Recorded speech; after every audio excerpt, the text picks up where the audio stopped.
নমস্কার। আজ আমি কয়েকটি কবিতা পাঠ করব। আমরা একটা দুঃসময়ের মধ্যে দিয়ে চলেছি। অর্থনৈতিক, সামাজিক, রাজনৈতিক কোনো দিকই আমাদের সুস্থতার লক্ষণ নেই বর্তমানে। সেই পরিস্থিতিতে দাঁড়িয়ে সেই অবস্থার মধ্যে দাঁড়িয়ে আমরা কেউই ভালো থাকতে পারি না। আর এই ভালো না থাকার মধ্য দিয়ে লেখকদের কলমে কিছু কথা আসে। সেই পরিপ্রেক্ষিতে লেখা বেশ কয়েক বছর আগেকার এবং কিছু বর্তমানের দু একটি কবিতা পাঠ করব। আমার লেখা এবং কবি শোভাচন্দ্রের লেখা। প্রথমে আমি আমার লেখা একটি কবিতা পাঠ করব। আমার কাব্যগ্রন্থ অক্ষর সমুদ্রের ৬৬ নম্বর পৃষ্ঠায় কবিতাটি রয়েছে। আজ থেকে বছর ৫ কি ৬ আগে কবিতাটি লেখা। কাটমানি। কিন্তু আজকের দিনে মনে হলো আরও বেশি করে কবিতাটা বোধহয় প্রযোজ্য, তাই এটি আমি আজকে প্রথমে পড়ছি। কাল কিংবা আজ নয়, হয়তোবা আগামী দিনেও রাজনীতির প্যারাডাইসে মন্ত্রী বা আমলা জননেতা নামধারী করে সে কার বাড়ি। কিসের কার বাড়ি? কলেজে ভর্তি চাই, কাটমানি। সরকারি চাকরি চাই, কাটমানি। আরও আরও চাই ব্ল্যাক মানি। আর আছে সিক্রেট হুঁশিয়ারি, মুখ না খোলার নিষেধাজ্ঞা জারি। ডিগ্রি নিলাম ফারেনহাইটে, তাপমাত্রা তার ১০৫ ডিগ্রি। তবু আমি আজ বেকার ভবঘুরে নামধারী। ২২ বছর ধরে আদর করে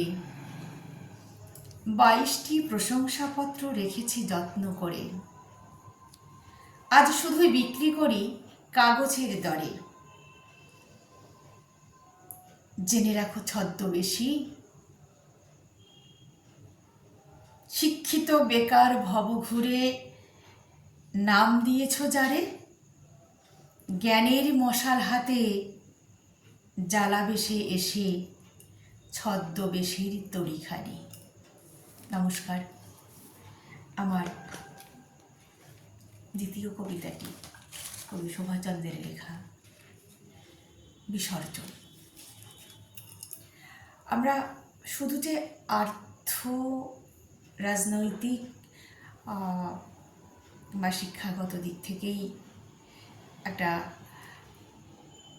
সমস্যার মধ্যে আছি, দুর্নীতির মধ্যে আছি তা নয়।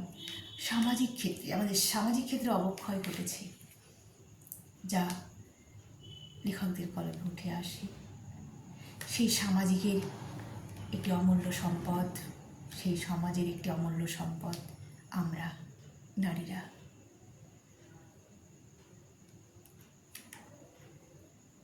আমরা যদি সমাজের দিকে তাকাই, অঙ্গুলি নির্দেশ যেন নারীর উপর থাকে। কিন্তু কেন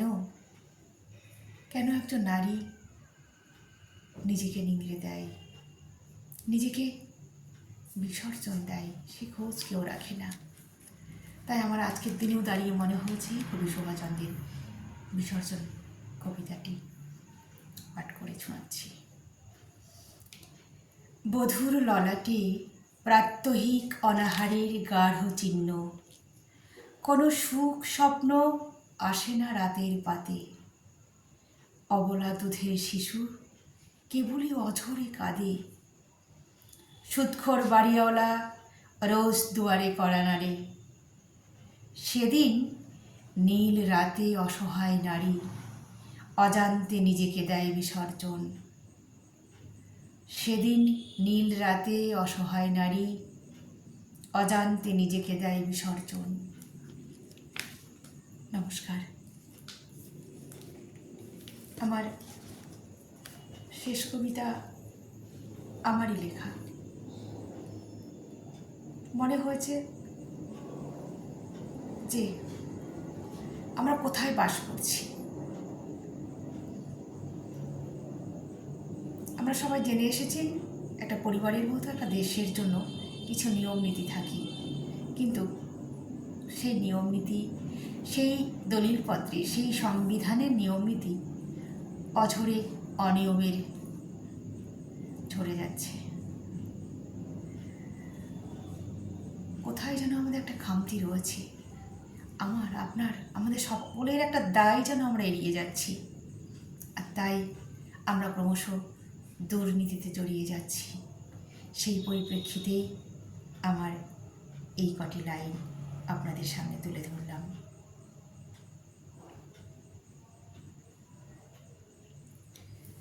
হায়রে রাজ্য, এমন রাজ্য আর কি কোথাও খুঁজে পাবে তুমি?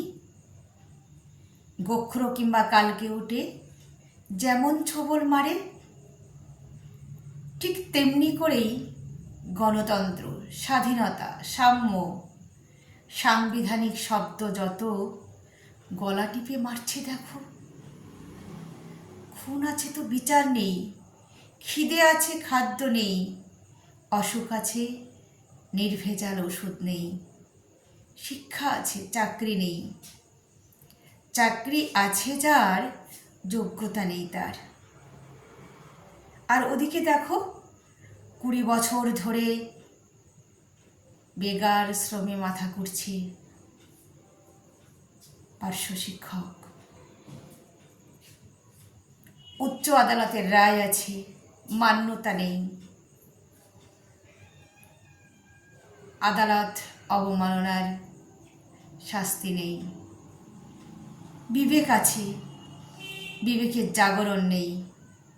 এসব কথা কেউ লেখে না, কেউ বলে না, তাই দেখো না কবি আছেন, লেখক আছেন, বড় বড় সাহিত্যিক আছেন, কিন্তু শিরদাঁড়াগুলো বাইরে কোথাও বন্ধক কিংবা লোভের কোটরে আটকে আছে। হায়রে রাজ্য, এমন রাজ্য পাবে কোথায়? নমস্কার, সবাই ভালো থাকবেন, সুস্থ থাকবেন, থাকার চেষ্টা করবেন অন্তত। নমস্কার।